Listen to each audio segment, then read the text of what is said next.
Sexta-feira da primeira semana do Tempo Comum, eu sou o Padre Pedro Paulo. E agora iniciamos mais um programa, a Bíblia no Mundo de hoje. Sexta-feira é dia de domingo. Sim, o tema deste programa é o próximo domingo, ou domingo próximo de nós, o segundo do Tempo Comum. Portanto, vamos falar um pouco sobre o tempo comum. Apesar de termos um evangelho, ainda espelhando a manifestação do Senhor, os reis, o batismo e hoje as bodas de Caná da Galileia.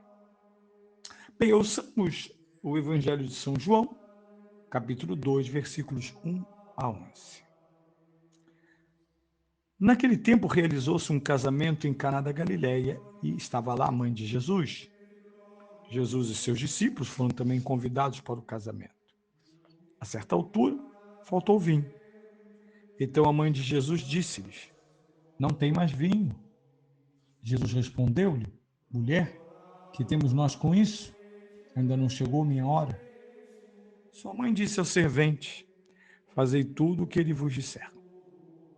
Havia ali 6 talhas de pedra destinadas à purificação dos judeus, levando cada uma de 2 a 3 medidas. Disse-lhes Jesus: Enchei essas talhas de água. Encheram-nos até acima. Depois disse-lhes: Tirai agora e levai ao chefe de mesa. Eles levaram. Quando este provou a água transformada em vinho, e não sabia de onde viera, pois só os serventes que tinham tirado a água sabiam, chamou o noivo e disse-lhes: Todos servem primeiro o vinho bom, depois dos convidados terem bebido bem, serve o inferior. Mas tu guardaste o vinho bom até agora. Foi assim que em Caná da Galileia, Jesus deu início aos seus milagres, aos seus sinais. Manifestou a sua glória e os discípulos creram nele. Veja, um belo texto, uma pena que a tradução tenha falhado ao dizer Jesus deu início aos seus milagres. O tradutor aqui dormiu com o cachimbo na boca. A palavra milagres, mirabilia, não ocorre no Evangelho de São João por motivos joaninos. Mas vamos de novo. O tema deste domingo, na prática, é já a consolidação do desenvolvimento do ano litúrgico. O que é o ano litúrgico? É o tempo sagrado, ou melhor, o tempo consagrado. Nós percorremos no tempo os mistérios de Cristo, ou, ao contrário, percorremos os mistérios de Cristo no tempo. É o papel da liturgia. Saímos agora do primeiro momento da nossa experiência de meditação e de usufruimento do mistério natalício e epifânico. O tempo comum caracteriza-se pela ação pública de Jesus. O Redentor agora é homem, passado dos ritos da infância, ele começa a atuar. Veremos ainda isto no Evangelho deste ano, o Evangelho de São Lucas. Ele começa a atuar. Aqui diz, Jesus deu início aos sinais. Segundo a linguagem de São João, a sua ação reveladora. O tempo comum é o tempo em que o Espírito Santo nos conduz a realizarmos, concretizarmos em nós um papel privilegiado na vida de Jesus, ser dele discípulos. E por que privilegiado? Porque ninguém se faz discípulo de Jesus se Jesus não chama. Isto é fundamental.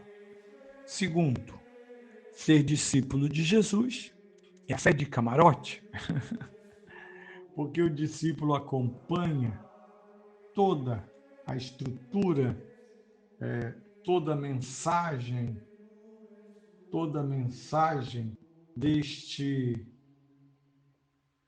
desta verdade, como se nós não tivéssemos Jesus em segunda mão, mas em primeira mão. Aqueles 12 homens inauguraram uma forma de ser cristãos, não eles, mas o Espírito Santo neles, que significa eles falavam de Jesus em primeira mão. Por isso são os autores do Evangelho.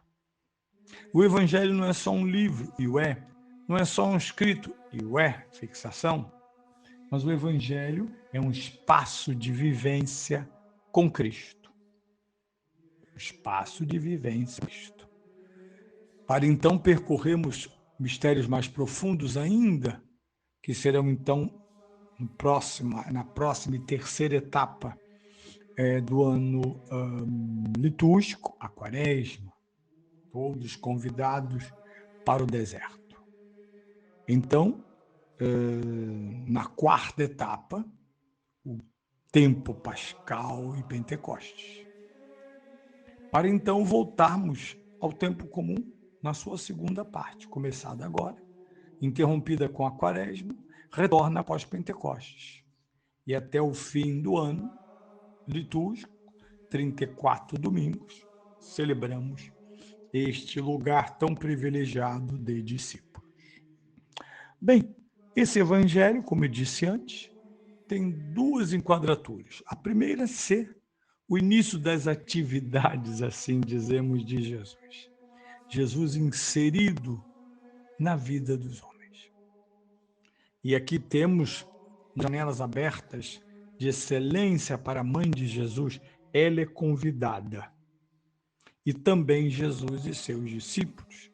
Trata-se de um ambiente familiar, parentes e amigos de Jesus.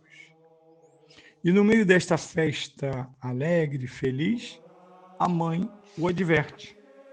Não tem uma advertência que, se fosse num dia de semana, não seria problema algum, bebe-se água. Mas era uma festa de núpcias sem vinho. Como assim? E Jesus refuta, inicialmente, à luz de um princípio superior. Sim, ele forneceria não só aquele matrimônio, mas forneceria, como forneceu à humanidade, verdadeiro vinho, isto é meu sangue. Portanto, entende-se porque ele diz, ainda não chegou a minha hora. Esse tema da hora não é o tema do Cronos, mas segundo São Paulo, analogicamente, São João estaria dizendo, ainda não é a plenitude dos tempos. Já começada, aliás, com o seu nascimento.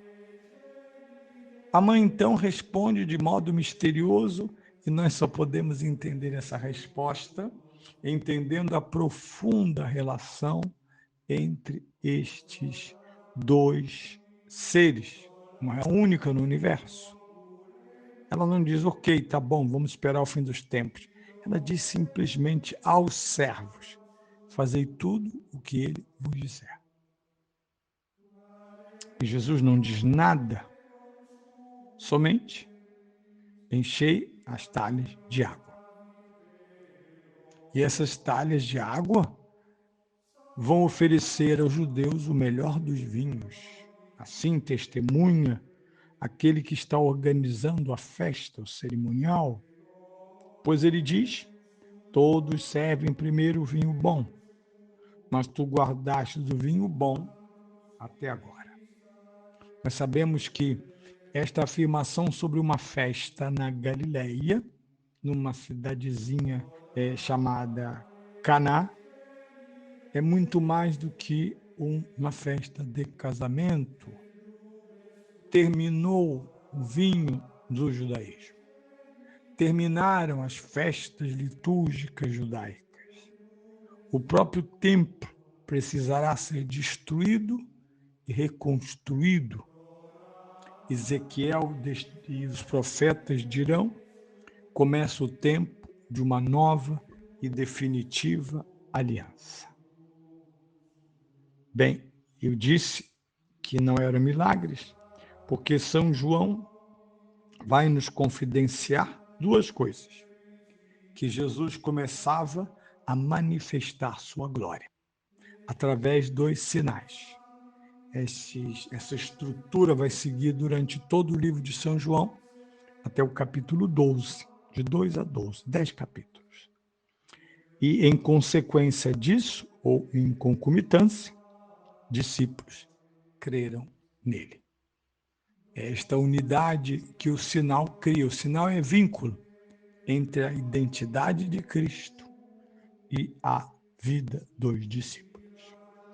Bem, antes de concluir o nosso programa, gostaria de convidá-los a visitar, frequentar, partilhar, usufruir dos conteúdos das nossas redes sociais. Eu estou no Instagram com o nome padre.Pedro Paulo, tudo junto. Também no Facebook, Pedro Paulo. E no YouTube, O Verbo e o Mundo de Hoje, ou simplesmente Padre Pedro Paulo. Acompanhe-nos e, sobretudo, compartilhe o que achou importante, além de deixarmos questões e perguntas que sejam do vosso interesse.